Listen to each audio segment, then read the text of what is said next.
Hey guys, this is Eric Phelan with Lifeline Gaming again, and we're here to announce the best multiplayer of 2013.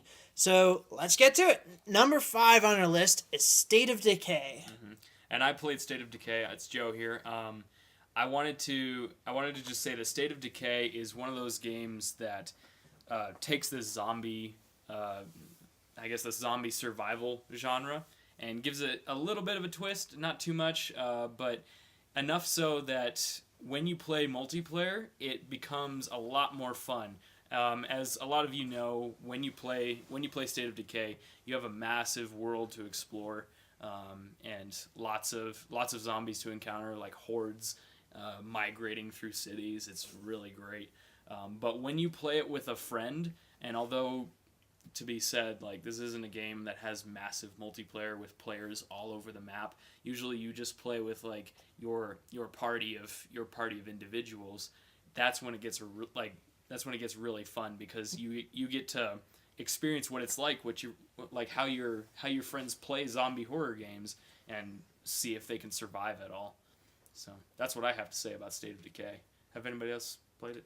No. I never did the multiplayer part, but I can definitely see having a party of 4 and like you each have bring your own skill set. Like, I personally am pretty good at just like getting into a building, just like through a massive horde of zombies, and then getting out with some much needed like gasoline or other supplies, and like just bring that skill to the table, and like have a friend covering me with a sniper rifle. So basically, this puts you in a scenario where if you ever watch things like The Walking Dead or whatnot, nope. What? You definitely watch The Walking Dead, but if you do, it basically puts you in the position where you can actually play as the positions of your favorite characters, really, in these horde situations. And everyone would want to be Daryl. Okay, obviously. Exactly. Or Glenn. Or Glenn. Yeah, basically it would just be a party of Daryls and Glenn. Yeah. Come on, people. Okay, so it would just be those 3. But we need a medic. We got to throw Herschel in there. Herschel? Spoilers. I want to be the antagonist. I want to be a one-legged old guy. The governor. The governor. Yeah, so basically... we have fun here, folks. Yes, lots of fun. Here at headquarters.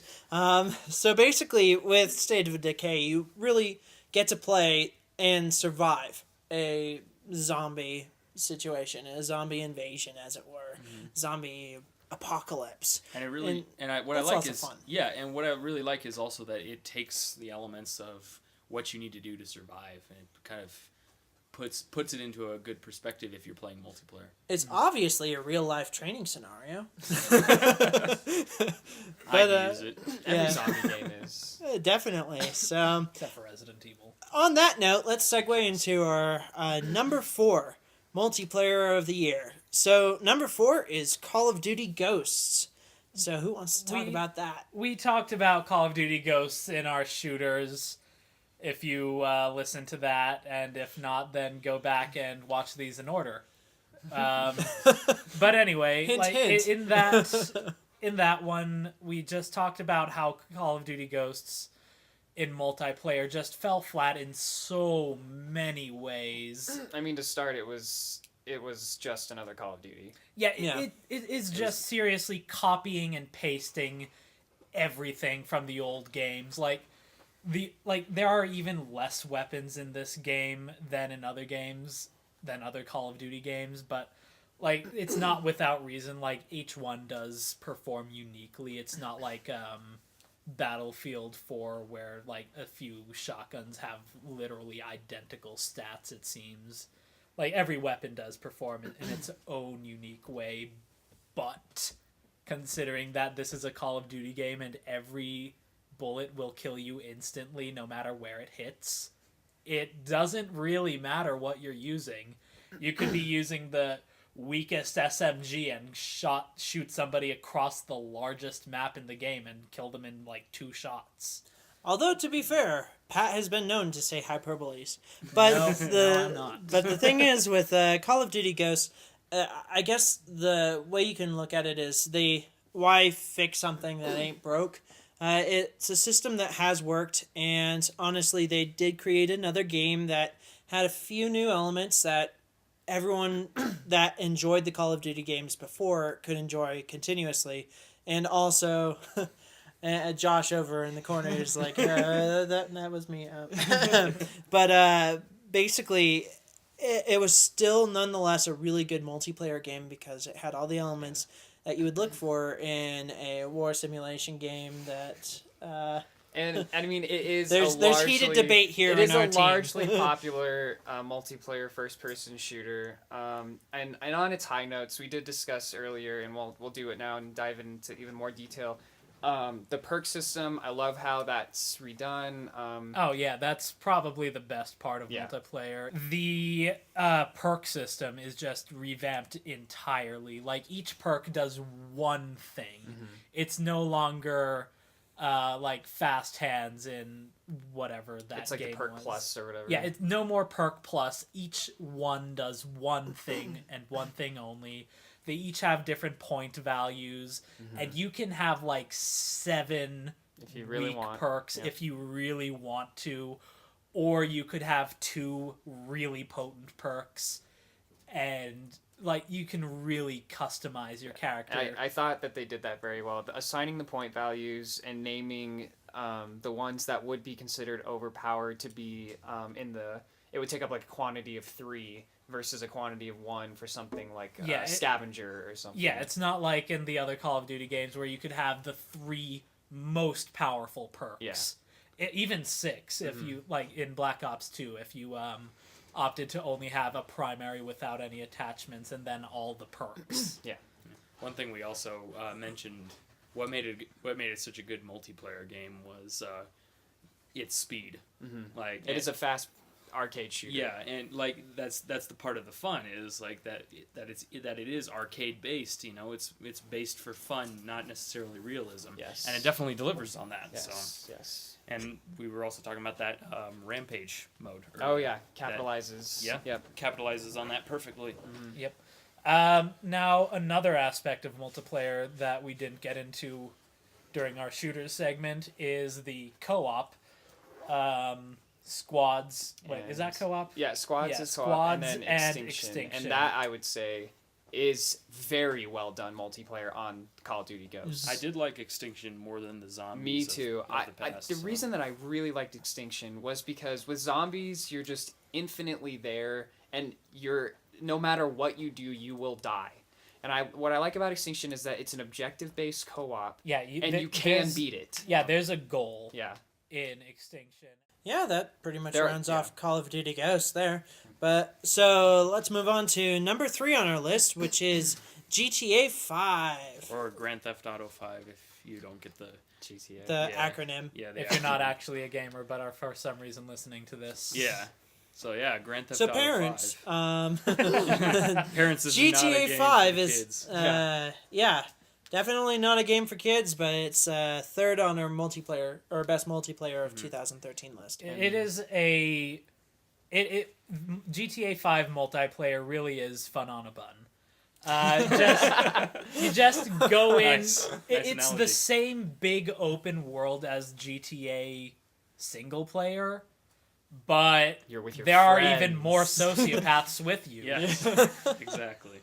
I like it because, yeah, like you said, it brings a certain entertainment value that can't be matched by a lot of other online gameplays. Like the GTA 5 online also has its own sort of story to it. You are your own character in this sense. You're not one of the 3 main characters. What is it? Trevor, Franklin, and Trevor, Michael. Franklin, and Michael. Yeah, and although they were great characters. Oh yeah, just- those are some of the best, most well-written characters in a while, to be Yeah. honest. But I mean, like, what I like is that when you start your online, I guess, campaign, sort of, you get to create your own player, and like you get to choose who your grandparents are, and then like that influences how you look as like because you pick your grandparents and your parents, then you get constructed based off of that. It's kind of funny because I turned out pretty weird, and so Huh, It's a representation of real surprise. life. I, I'm just kidding. I think I ended up with huge lips or something. Trouty mouth. Yeah, so I don't even remember my character. My character was like basically turned out to be a citizen, like totally generic. I'm just like, oh, that's a character. Yeah, One thing I did not like about the GTA on 5 multiplayer though was the spawning system. Like when you kill another player, they spawn very close to you again, which just instigates you to keep fighting. Which I guess might be the point. When I guess if you're running around killing people, you want to keep fighting. But I thought that was irritating because when I didn't want to fight people and it kept spawning me close to them, I could not get away. Like they would just keep killing you and killing you and killing you. I ran over one of my friends that rode with me in an alleyway, and it was bad because he turned up like around the corner, and then apparently he had an RPG. Oops. Yeah, the consequences. Yeah, the spawning Consequences system of your was actions. strange, but I mean, as far as a game that has a massive open world and you can do whatever you want to do with your friends, it's pretty cool. yeah. Like it, and of course, I'm sure a lot of you heard about the really horrifyingly bad launch of multiplayer for GTA 5. Yeah. And it was horrifying. It was like bad. nothing worked at all. But once they actually figured out what was going on, they really like got their stuff together and made a really fun multiplayer experience. Yeah, definitely. Yeah, so I guess that pretty much rounds off GTA 5. Now, number 2 on our list, you might be curious as to why. It's Pokemon X and Y. We put it here. I know it's not too different from the original Pokemon concept of you have to kind of find friends and then battle, but they added actually some pretty neat elements, and I'll let Pat explain that a little bit more. A lot of the multiplayer aspects of Pokemon X and Y are just really streamlined now. You no longer need a friend code to find somebody like specific. It's just much easier. The trading system is much easier. Wonder Trade is a lot of fun if you're into basically roulette. Pokemon Roulette. Yep. The last time I played Pokemon, Toss a Pokemon in, get some random Pokemon out. It could be literally anything. Yeah, the last time I played Pokemon multiplayer was back when you had to like hook your Game Boys up Oh, like the via cord. With the cord, yeah. blue Yeah. cable. Link That was cable. back when the Link Game Boy cable. Colors were New. yeah, when they were Yeah. new. Yeah. That was the last time I played a Pokemon game. We're so- dating ourselves. now. Yeah. We're old. Slowly the Thunder Stealer. Yep. But I did it better. Yeah, whatever. Anyone else have anything to contribute on Jake? the multiplayer aspect of Pokemon X and Y like Jake? Specifically, Jake. Jake? Jake? I don't know. Are you guys asking for Jake? No, we're asking for Jacob, but he's not here, so you'll do.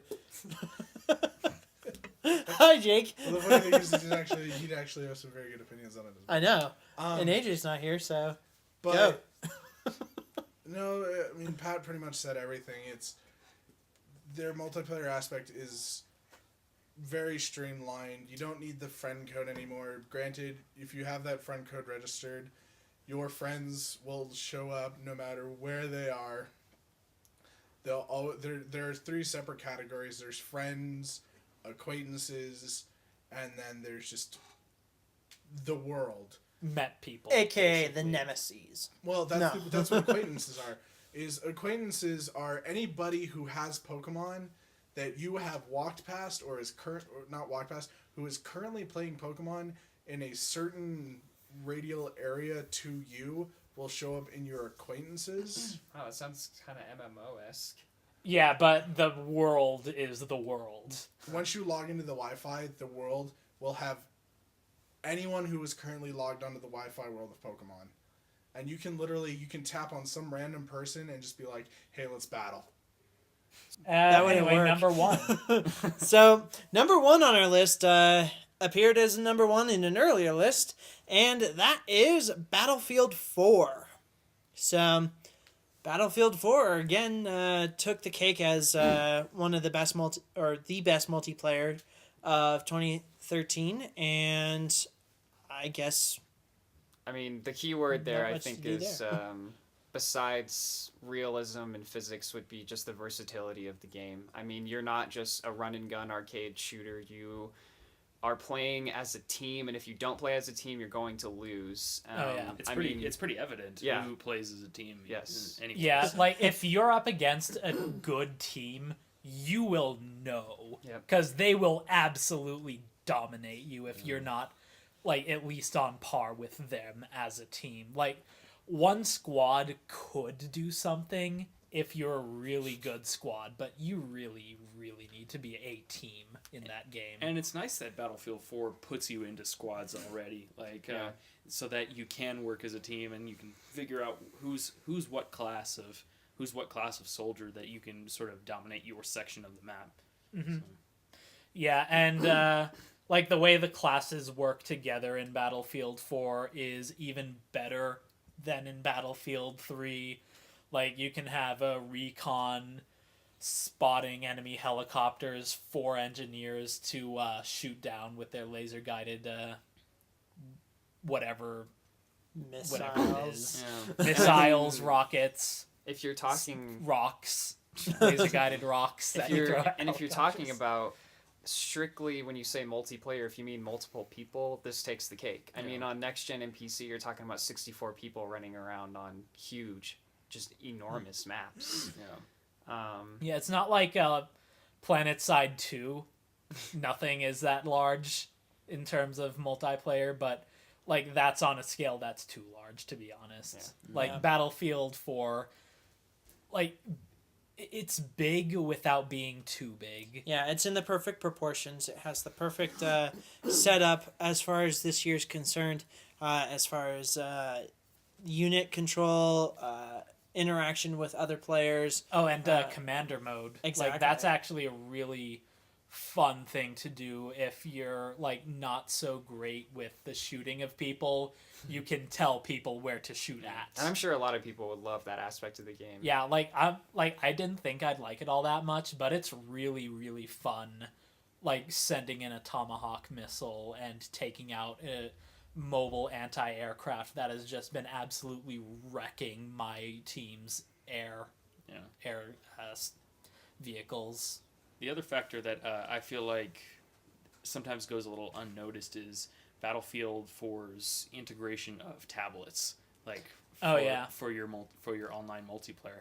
Have you guys heard of it? No, I have not. Oh, No. well, like I think you know what I'm talking about, Pat. Yeah. Like they have the tablet with the map of the entire place that you can look at. Yeah, you can use your tablet or computer or smartphone as a full map of the battlefield. That's awesome. Second screen experience is a huge thing in Battlefield 4, and And if you're looking for that little extra edge, then that's Yeah, like you it's can you. like when a Huge sniper bonus. fires, it'll show their position on the map if they're not using a suppressor, and then you can Wow. like whip out your mortar and fire one right on their head. Yeah, it's a good reference point. Yeah. That'd It's- even make it fun if you didn't necessarily have another controller. You know, your friend's over or something, hand them the tablet and say, You're Spot my you're map map spot guy. my people. Yeah. Yeah. My That's a good navigator. idea. We should do that someday. Yeah. So basically, I guess just the overall comprehensive development of Battlefield 4 put it at the number one list on our number one position on our multiplayer list. So Well deserved. yeah, Yes. definitely well deserved. So hope you guys enjoyed, and please join us in a few minutes for our next list. A few with- minutes or however long it takes you to actually find the next playlist. Yeah. Exactly. And follow us on Um, Facebook and Twitter. Don't forget that. Absolutely. Thank you guys, and have a good one.